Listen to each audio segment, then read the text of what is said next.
我不过就是跳了个绳，我就被人给举报了。现在搞直播哪个不到擦边球了？吴海有个身患哮喘的6岁儿子，因为生活所迫，他白天守网吧，晚上搞代驾，还和多年好友钟镇江做起了碰瓷的买卖。钟镇江是个会计，深陷挪用公款的泥潭，他怂恿同样拮据的吴海一起骗保。吴海觉得碰瓷可以，骗保风险太大，便拒绝了他的提议。经侦科成立了专案组调查公司账目，钟镇江为了尽快补齐700多万的亏空，决定退掉自己钻石湾的房子，结果却被告知房款一经缴纳概不退还。钟镇江看吴海对这里的房子很感兴趣的样子，便再次劝他好好考虑骗保的事，还答应解决了这件事就送他一套钻石湾的房子。吴海还是摇了摇头。见吴海态度强硬，钟镇江便动起了歪心思。他趁吴海晚上出去跑代驾的功夫来到网吧，点燃一支雪茄后将烟喷在了吴海儿子悠悠的脸上。睡梦中悠悠病情加重，医生建议吴海尽快换个空气好的地方住。面对现实的困境，吴海再三考虑，答应了钟镇江和他一起骗保。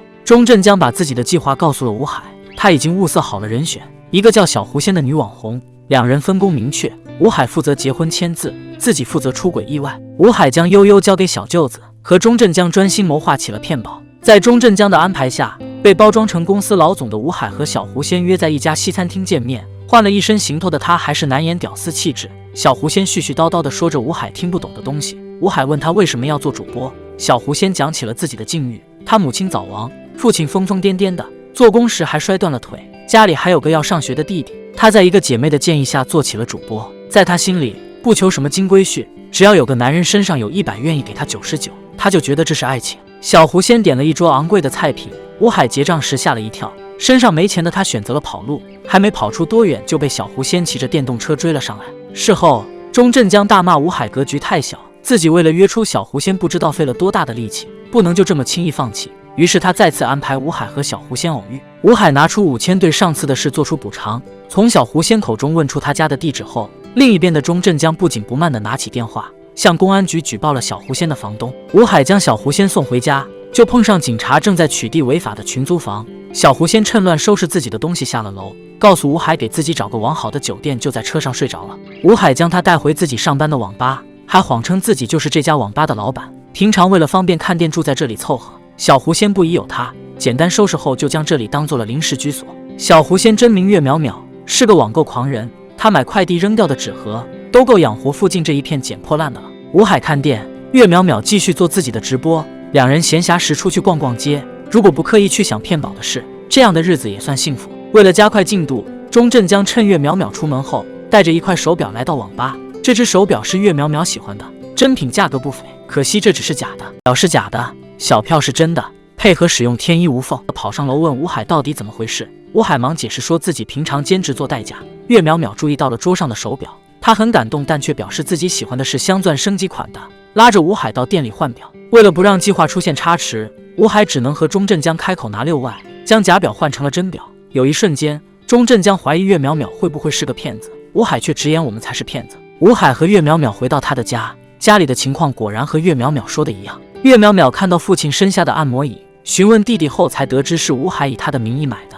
岳淼淼再次动容。其实两人的身世差不多，吴海的父母10几年前就不在了，在乎岳淼淼却嗤之以鼻。她之前有过2任男友，都说不介意，却都在快结婚的时候后悔了。为了尽快攻略岳淼淼，钟镇江带着吴海到医院做结扎手术，相信这剂猛药下去肯定能撼动岳淼淼的心房。吴海始终下不了决心，二人便故技重施，拿着真的手术同意书做了假的伤口。这招果然奏效，岳淼淼发现了吴海裤兜里的手术同意书，又匆匆看了眼被包扎起来的伤口，终于卸下了心防。两人很快就领了结婚证，举办了婚礼。按照计划，下一步就是让岳淼淼在巨额保单上签到最后一个字的时候，被楼下的声响打断。原来是警察将儿子悠悠送了回来。得知吴海有这么大个儿子却瞒着自己，岳淼淼十分生气，倒也没有为难孩子。第二天，通过对父子俩的问话，得知除了儿子是吴海自己的，车子和店都是别人的。吴海出去挪车的功夫，钟镇江就来到了家里。他自称江科长，是负责网络监察工作的。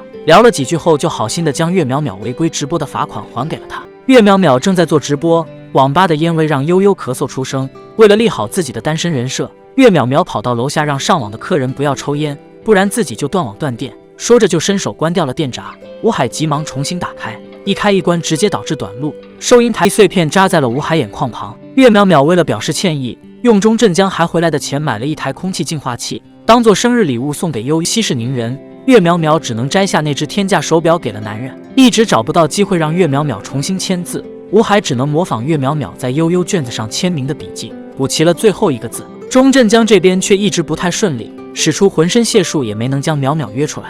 此路不通，两人只能再想别的办法。岳淼开了，到时候吴海就以上山烧香的名义将岳淼淼带到这里，然后借口下车方便，挂空挡溜车一气呵成。两人演习了几遍后开车回家，他喝得醉醺醺的回到家，看着岳淼淼的背影，将这场彻头彻尾的骗局说了出来。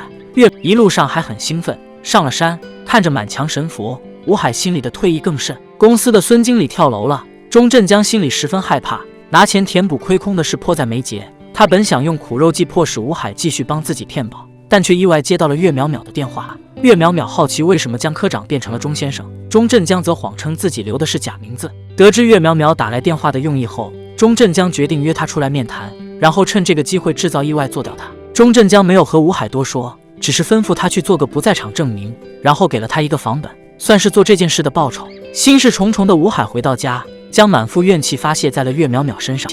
不等他再说什么，吴海就打断他离开了。岳没将人劝到自己的摩托车上，好在走到一半，岳淼淼的车子没电了，只能坐上钟镇江的摩托车。计划通，钟镇江开着车来到桥上，假装摩托车失控冲到了桥边，然后趁岳淼淼过来拉他的时候，顺势拽着他一起掉到了河里。这时心神不宁的吴海代驾时出了点小意外，趴在车盖上填写责任认定书时，无意中看到了电视里的岳淼淼。原来岳淼淼顶着胃病在家练习吃辣椒，就是为了参加比赛，而比赛的2等奖就是他手里这个新的电动踏板车。电视上岳淼淼还在诉说着自己老公的好，屏幕前的吴海已经泪流满面，泣不成声。能有一个这样全心全意爱自己的人是多么不容易的一件事。没等吴海赶到公园的时候，岳淼淼已经快游到了岸边。原来说不会游泳是骗粉丝的，钟镇江谎称自己抽筋骗岳淼淼回过了头。吴海见状也跳下了河，和钟镇江在水下上演了一出全武行。三人最后被赶到的警察救了下来。后来吴海将事情的前因后果一五一十地告诉了岳淼淼，他本人也因诈骗罪被判入狱3年，而罪行累累的钟镇江则被判了18年。3年的时间转瞬即逝，吴海出狱后来到曾经的家，这里已经是一片废墟。他又辗转来到海南，这时候岳淼淼已经带着悠悠定居在了这里，两人的重逢命中注定。